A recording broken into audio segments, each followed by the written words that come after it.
Les violences éducatives, nouvelle campagne d'affichage lancée aujourd'hui pour lutter contre ces pratiques. Oui, les violences éducatives, c'est par exemple la fessée, une claque ou bien sur le plan psychologique, des punitions humiliantes, des affiches colorées avec des dessins enfantins représentant un bonnet d'âne, un martinet puis un cœur.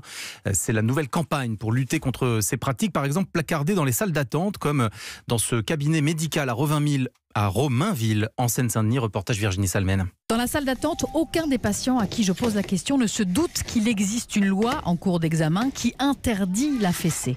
Pour Amir, 23 ans, qui se voit déjà papa, la violence, ça fait partie de l'éducation. Mon fils, tous les jours, quand il sort de chez moi, j'habite devant une rue, il traverse la rue sans regarder à gauche, à droite.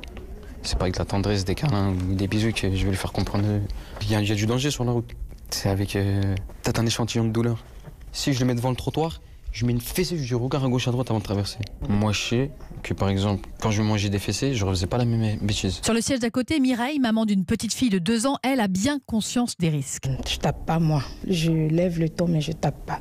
Quand tu dis t'es bête, à force de dire, l'enfant, ça reste dans sa tête et il devient bête, comme tu le dis. Le médecin, Anne-Sophie Pimpeau, avoue qu'elle-même a encore des progrès à faire. Moi, c'est vrai que j'en parle assez peu avec mes patients. Je pense que on n'est pas formé à ça et qu'on a besoin justement de ce genre de campagne et d'être formé pour prendre l'habitude de manière systématique d'en parler avec nos patients.